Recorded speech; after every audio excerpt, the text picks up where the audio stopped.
সংবিধানে তো অন্তর্বর্তী সরকার বলেই তো কিছু নাই না, সেটার জন্য তারা একটা কোর্টের রায় নিয়েছে। কোর্ট একটা অবজারভেশন দিয়েছে, কোর্টের একটা ওনার একটা র্যাটিফাই করেছেন কোর্ট থেকে, যেটা জাতির প্রয়োজনে এটা করা যেতে পারে, কোর্ট বলেছে। আইনজীবী এবং সংবিধান আমার অন্যখানে একটা প্রশ্ন আছে, যারা আওয়ামী দোষর তাদেরকে তারা রাখেন নাই, কিন্তু এই রায়টা যারা দিয়েছিলেন তারা আওয়ামী দোষর ছিল। হ্যাঁ, এবং দোষরদের দেওয়া রায় কিন্তু এই সরকারটা চলছে। ফলে দোষর শব্দটাকে আমার কাছে খুবই অদ্ভুত লাগে, কেননা আপনি অ্যাক্টিভলি ছাত্রলীগ করলেন, তারপরে আপনি আন্দোলনের 15 দিন বা আন্দোলনের সফলতার 15 দিন বা 1 মাস আগে ছাত্রলীগ থেকে পদত্যাগ করে আপনি বিপ্লবী হয়ে গেলেন, আপনি দোষর না। কিন্তু 90 সালে ছাত্রলীগ করেছে তাকে আপনি দোষর বলছেন, যে কিনা পরবর্তীতে কোনোদিন আওয়ামী লীগের সাথে কোনো ধরনের রাজনৈতিক সম্পর্ক ছিল না। কোনো প্রকার ফি ছাড়াই আপনার প্রিয়জনকে টাকা পাঠান সোনালী পের মাধ্যমে। টাকা যাবে দেশে সোনালী পের সাথে। অন্তর্বর্তী সরকার বলেই তো কিছু নাই না, সেটার জন্য তারা একটা কোর্টের রায় নিয়েছে।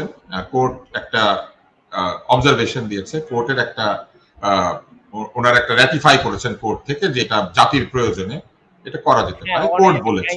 আইনজীবী এবং সংবিধান আমার অন্যখানে একটা প্রশ্ন আছে, যারা আওয়ামী দোষর তাদেরকে তারা রাখেন নাই, কিন্তু এই রায়টা যারা দিয়েছিলেন তারা আওয়ামী দোষর ছিল। আমার দোষর শব্দটা খুব ভালো লাগে।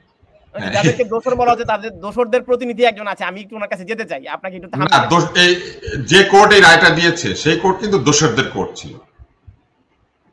হ্যাঁ, এবং দোষরদের দেওয়া রায় কিন্তু এই সরকারটা চলছে।